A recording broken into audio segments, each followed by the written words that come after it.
नमस्कार, मी राजेश ओलकर. लोकशाही निर्मित लोकलयच्या विशेष संवादमध्ये आपलं मनपूर्वक स्वागत. आज दुग्ध शर्करा योग असा आहे की आपल्या लोकलयच्या या स्टुडिओमध्ये हबप योगीराज महाराज पैठणकर, हबप योगीराजजी महाराज पैठणकर हे संत एकनाथ महाराजांचे 14वे वंशज आहेत आणि आज आपल्या लोकलयच्या स्टुडिओमध्ये ते आहेत. आपण त्यांच्याकडनं जाणून घेणार आहोत, त्यांच्याशी संवाद साधणार आहोत. ते स्वतः एक संत वाङ्मयकार आहेत. ते भावार्थ रामायणावरती सुद्धा बोलत असतात, नाथ चरित्रावरती बोलत असतात, कीर्तन प्रवचन करत असतात. आज जळगावमध्ये आलेले आहेत. आपण त्यांच्याशी सविस्तर संवाद साधून आपल्या साऱ्या दर्शकांच्या वतीने योगीराजजी महाराज यांचं आपल्या लोकलयच्या स्टुडिओमध्ये मनापासून स्वागत करतो. महाराजजी स्वागत आहे. महाराज, आज आपण जळगावमध्ये आहात. जळगावमध्ये एका मोठ्या महत्त्वपूर्ण अशा नक्षत्रांचं जे मंदिर आहे त्या मंदिराच्या कार्यक्रमासाठी आलेला आहात. आपला जळगावमध्ये येण्याचा काय योग आहेत, कशा पद्धतीचा आहे आणि काय आपलं पुढचं वाटचाल आहे जळगाव शहरासंदर्भात आपलं सांगाल. आज नक्षत्र मंदिर जे आपल्या जळगाव शहरामध्ये या ठिकाणी उभारण्यात आलेलं आहे आणि त्या संबंधाने एक सुंदर असा कार्यक्रम आयोजित केलेला आहे आणि त्याच्या संबंधाने कीर्तन आज आपलं आहे आणि म्हणून आज खरं तर येणं झालेलं आहे. इथे जळगाव शहरामध्ये एक साधारणतः 1-2 वेळा मी आधी येऊन गेलेलो आहे. आपल्या जळगाव शहरातलं श्रीराम मंदिर जे आहे त्याचे मंगेश महाराज यांच्याकडे 2-3 वेळा त्या ठिकाणी येण्याचा योग आलेला आहे. परिसरामध्ये देखील आलेलो आहे. परंतु हा अभिनव उपक्रम जो नक्षत्र मंदिराचा आहे तो एक कुतूहलाचा विषय माझा पण आहे आणि म्हणून या ठिकाणी आयोजकांनी महाराजांनी ज्या पद्धतीने आमंत्रित केलं, आज या ठिकाणी जळगाव शहरामध्ये आलेलो आहे. जळगाव शहर हे खरं तर ऐतिहासिक शहर आहे आणि एक खूप मोठा वारसासुद्धा या जळगाव शहराला लाभलेला आहे.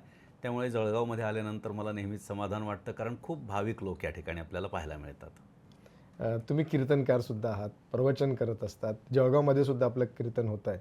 हे सगळं करत असताना आपण एकनाथ महाराजांचे 14वे वंशज आहात. हो. मग या 14वे वंशाकडे बघत असताना तुम्ही या सगळ्या सृष्टीकडे कसं बघतात? आता काय आहे की शास्त्रामध्ये दृष्टीसृष्टीवाद असा एक वाद आहे आणि सृष्टीदृष्टीवाद अनेक वाद आहेत. त्यापैकी जशी आपली दृष्टी असते तशी आपल्याला सृष्टी दिसत असते आणि कधीकधी जशी सृष्टी असते तशी दृष्टी होत असते. पण हा दृष्टीसृष्टीवादाचा विचार जर आपण केला तर आपण सगळ्यांच्याकडे चांगल्या नजरेनं जर बघितलं तर सगळे आपल्याला चांगले दिसतात. भगवान श्रीकृष्णाने दुर्योधनाला सांगितलं की सभेमध्ये जेवढे सज्जन लोक बसलेत त्यांची यादी घेऊन ये. दुर्योधन गेला आणि सभेमध्ये बघितल्यानंतर लक्षात आलं की एकही माणूस इथे सज्जन नाही आहे. देवाकडे रिकामा कागद दिला, सांगितलं कोरा कागद दिला, म्हणले कोणीच सज्जन नाही, सगळे दुर्जन भरलेले आहेत. मग धर्मराज त्या ठिकाणी होते. धर्मराजाला सांगितलं याच्या म्हणण्याप्रमाणे सभेमध्ये सगळे दुर्जन बसलेले आहेत, एक काम कर, दुर्जनांची यादी घेऊन ये.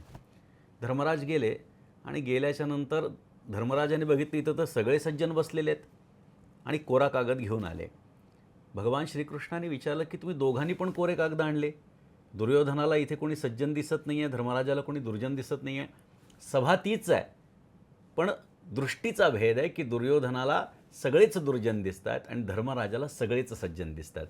त्यामुळे समाजाकडे पाहत असताना संतांनी जी आम्हाला दृष्टी दिलेली आहे त्या दृष्टीने आम्ही समाजाकडे बघणं अपेक्षित आहे आणि समाज आमच्याकडे एका मोठ्या आदरानं पाहतो. त्यामुळे आम्ही देखील समाजाकडे तेवढा आदरभाव निश्चित बाळगतो त्यांच्याकडे पाहण्यासाठी. आणि एकनाथ महाराजांनी जी काही दृष्टी त्यांच्या वाङ्मयातून दिलेली आहे ती दृष्टी आमच्या डोळ्यामध्ये कायमची असावी अशी आमची नेहमीची भावना असते. एकनाथांनी दिलेली दृष्टी कायमची तुमच्या याच्यात असावी असं आपण म्हणतात. मग त्यांचे विचार आपण समाजापर्यंत पोहोचवताना कशा पद्धतीचे प्रयत्न करत असतात? हल्ली जो काळ आहे तो बुद्धिवादी लोकांचा काळ आहे. म्हणजे तुम्ही समाजाला एखाद्यावरती श्रद्धा ठेवा असं आपण म्हणू शकतो, परंतु लोकांना आत्ताच्या काळामध्ये काही प्रमाण हवी असतात आणि शास्त्रशुद्धरित्या वैज्ञानिक मांडणी ही गरजेची असते. त्यामुळे तशा पद्धतीची मांडणी करणं ही आज काळाची गरज आहे. त्यामुळे संत वाङ्मय हे आता पुस्तकापुरतं किंवा ग्रंथापुरतं मर्यादित राहिलेलं नाही आहे. ते समाज माध्यमांमध्ये आलेलं आहे. सोशल मीडियाच्या माध्यमातून त्याचा प्रसार होतो आहे. आम्ही दररोज एकनाथी भागवताची 10 ओव्या हजारो लोकांपर्यंत पोचवतो आहे. त्याचबरोबर ऑनलाईन वारकरी संप्रदाय अभ्यासक्रम परीक्षा हा आमचा विश्वव्यापी एक उपक्रम आहे की ज्याच्यामध्ये हजारो विद्यार्थी आज वारकरी संप्रदायाचं म्हणजे संत वाङ्मयाचं म्हणजे नीतिमत्तेचंच एक प्रकारे शिक्षण घेत आहेत. त्यामुळे लोकांपर्यंत नाथ महाराजांचे विचार पोचवण्यासाठी कथा, कीर्तन, प्रवचन आदी माध्यमं जरी असतील तरी आधुनिक काळामध्ये, कारण एकनाथ महाराज हे आधुनिक विचाराचे निश्चितच होते, कारण त्यावेळी जी आधुनिकता ज्या काळात असते त्या आधुनिकतेची कास वारकरी संप्रदायाने धरलेली आहे. त्यामुळे सोशल मीडियामध्ये सुद्धा वारकरी संप्रदाय हा मागे नाही. त्यामुळे त्या माध्यमातून नाथ महाराजांचे सकल संतांचे विचार पोचवण्याचा अल्पसा प्रयत्न होत असतो.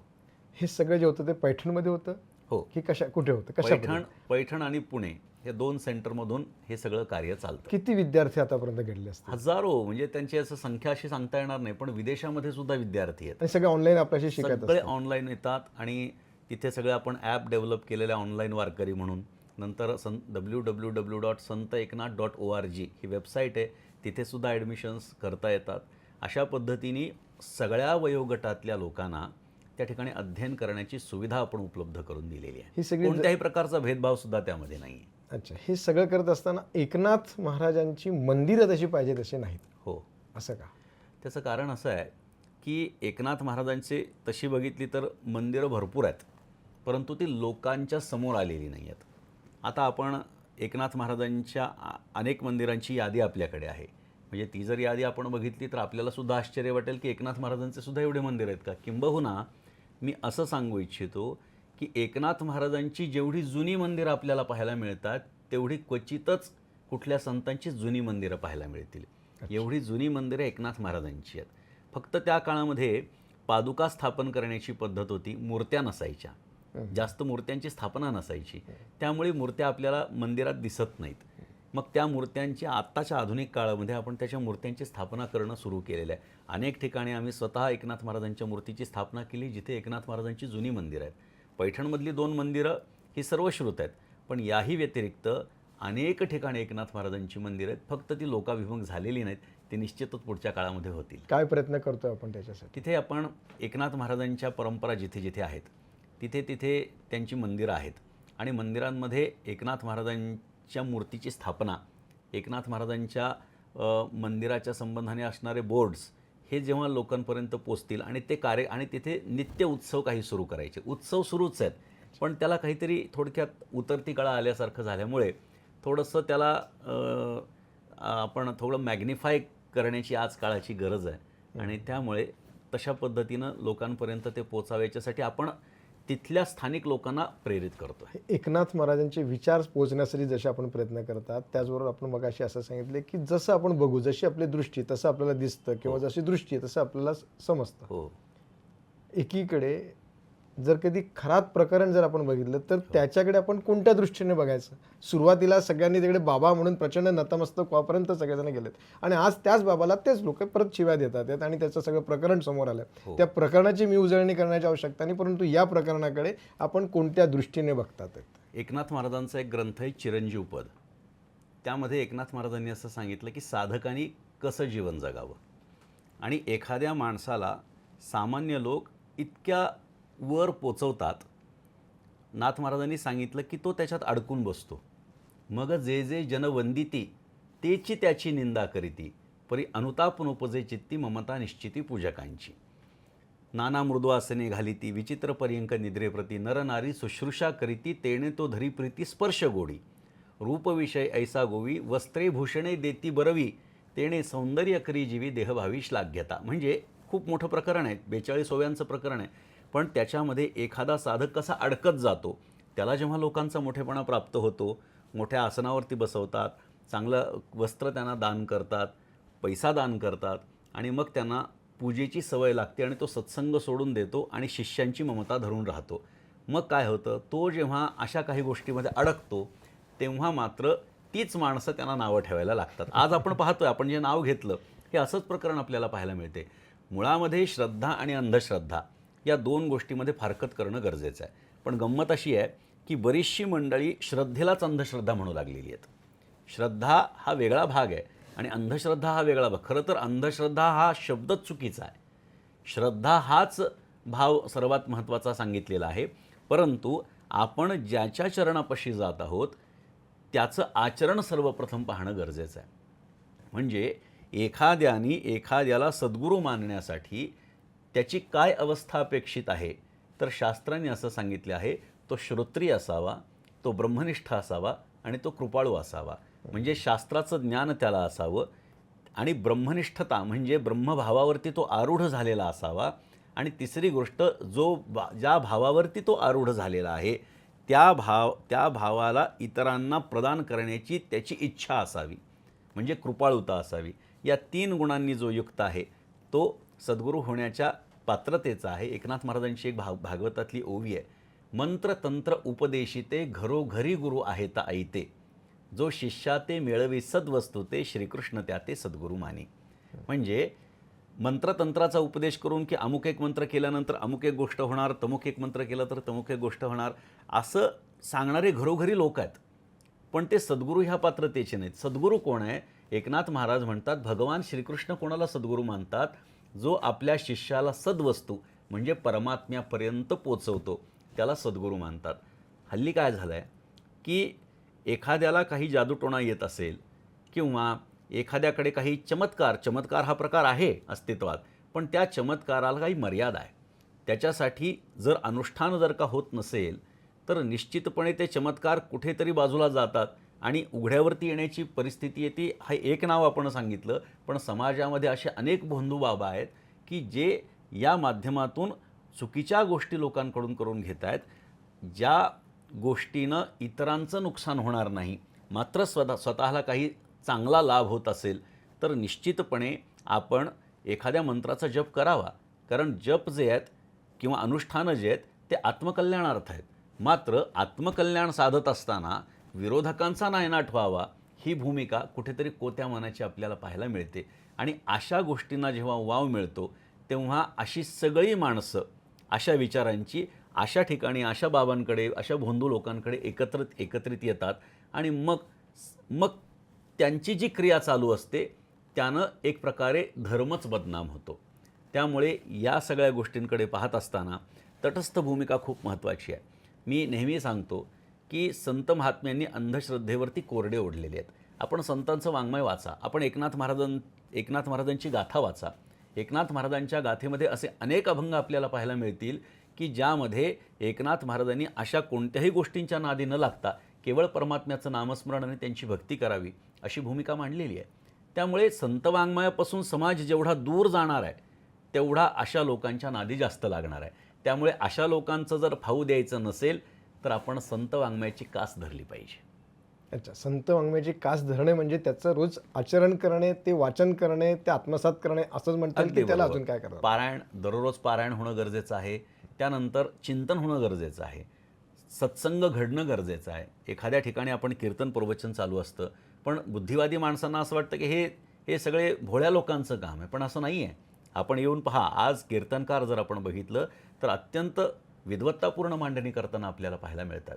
मग अशा कीर्तनकारांची कीर्तन श्रवण केल्याच्या नंतर आपल्या मनामध्ये निश्चितच श्रद्धेचा उदय झाल्याशिवाय राहणार नाही. त्यामुळे श्रद्धेचा उदय जेव्हा होतो आणि श्रद्धा ही आपल्या अंतःकरणामध्ये जेव्हा दृढ होते तेव्हा माणूस अंधश्रद्धेच्या नादी लागत नाही. अच्छा, म्हणजे त्यामुळे श्रद्धा बसणं आवश्यक आहे. श्रद्धा बसणं आवश्यक आहे. कोणत्याही एका विषयावरती आपण जर श्रद्धा ठेवली तर अगदी तर आपलं जीवन कल्याण होऊ शकेल असं आपल्याला म्हणता येईल. नाथ महाराजांनी उदाहरण दिलंय, एकलव्याचं उदाहरण दिलंय. त्यांनी असं सांगितलं की मातीयेचा द्रोण केला तो कवळिके भावो फळला. म्हणजे आपल्याला सर्वांना एकलव्याची कथा माहिती की द्रोणाचार्यांचा फक्त मातीचा पुतळा तयार केला आणि त्याच्यावर श्रद्धा ठेवली आणि म्हणून एक दिव्य धनुर्धर म्हणून ते लोकांसमोर आले. म्हणजे श्रद्धा, एकनिष्ठता गरजेची आहे. मात्र आपण ज्याच्यावरती निष्ठा ठेवत आहोत ती मंडळी त्या पात्रतेची आहेत की नाही हे सुरुवातीला पाहणं गरजेचं आहे. अच्छा, हे सगळं बघत असताना तुम्ही आमच्या सगळ्या दर्शकांना काय संदेश देणार? तर आपल्या दर्शकांना तर एक महत्त्वाचा संदेश असा आहे की आपण सर्वांनी संत वाङ्मयाची कास धरावी, सत्संगामध्ये राहावं. कारण सत्संगामध्ये राहणारा माणूस हा कधीही वाया जाऊ शकत नाही. आपल्याला दुर्जनांची संगती मिळते, सामान्यांची संगती मिळते आणि सज्जनांची पण संगती मिळते. दुर्जनांची संगती, आपण जर पाण्याचा थेंब आहोत तर तापलेला तवा म्हणजे दुर्जनांची संगती आहे. आपण त्या तापलेल्या तव्याच्या संगतीमध्ये गेलो तर नामोनिशान शिल्लक राहणार नाही. आपण सर्वसामान्यांच्या संगतीमध्ये जर गेलो तर सर्वसामान्यांची संगती म्हणजे कमलपत्राची संगती केल्याप्रमाणे आहे. त्या कमलपत्रावरती पाण्याचा थेंब म्हणजे आपण त्याच्या संपर्कात आलो तर आपण मोत्यासारखे दिसू लागतो, पण अर्थात आपण काही मोती होत नाही. म्हणजे सामान्यांच्या संगतीमध्ये नुकसान जरी काही नसलं तरी फायदासुद्धा, लाभसुद्धा काही नाही. आणि स्वाती नक्षत्रामध्ये जेव्हा तो पाण्याचा थेंब शिंपल्यामध्ये जातो तेव्हा त्याचा मोती होतो. एका सुभाषितकारांनी हेच अत्यंत सुंदर पद्धतीनं मांडलेलं आहे. संतप्ता यसी संस्थितस्य पयसो नामापि न ज्ञायते मुक्ताकारतया तदेव नलिनी पत्रस्थितं राजते स्वात्यासा गर्षोक्तिमध्यपतितंतं मौक्तिकं जायते प्रायेण अधम मध्यम उत्तम गुणाः संगात सतो जायते. म्हणजे सत्संगती ज्या माणसाकडनं होते त्या माणसाचं जीवन कदापि वाया जाऊ शकत नाही. त्यामुळे आपल्या जीवनामध्ये संत संगती वेगळे जाण भगवंताचं वचन आहे. तत्काळ पावावया माझे स्थान आणि नाहीच साधन सत्य जाण उद्धवा. भगवंताची प्राप्ती हे मानवी जीवनाचं परमप्राप्तव्य आहे, मुख्य हेतू आहे, मुख्य साध्य आहे. आणि तिथपर्यंत जर पोचायचं असेल तर संतांच्या संगतीतून पोचावं, संतांच्या वाङ्मयाचा आश्रय करावा, त्याचं नित्य पारायण करावं, त्याच्यावर श्रद्धा ठेवावी, त्याचं चिंतन मनन व्हावं आणि निश्चितपणे एखाद्या सद्गुरूंच्या शरणागतीमध्ये जाऊन जो मी आत्ता सांगितलेल्या विचारांशी जोडल्या गेलेला आहे, श्रोत्रिय, ब्रह्मनिष्ठ आणि कृपाळू अशा सद्गुरूंच्या शरणागतीमध्ये जाऊन परमात्म्याची प्राप्ती करून घ्यावी, हा एकमात्र संदेश जर आपण आपल्या जीवनामध्ये उतरवला तर निश्चितपणे आपल्या जीवनाचं कल्याण झाल्याशिवाय राहणार नाही. धन्यवाद योगीराजजी महाराज. आणि सगळ्यात खरंच महत्त्वाचा संदेश म्हणजे आपण संगत कोणाची धरायची हे मात्र आपण ठरवलं पाहिजे. हा एक मुख्य असा संदेश आज आपल्याला योगीराजजी महाराजांनी दिला. मी आपल्या सर्व दर्शकांच्या वतीने महाराजांच्या या ठिकाणी मनापासून धन्यवाद व्यक्त करतो आणि थांबतो. मात्र आपण पाहत आहात लोकशाही निर्मित लोक लाईव्ह, तुमच्या मनातलं. नमस्कार.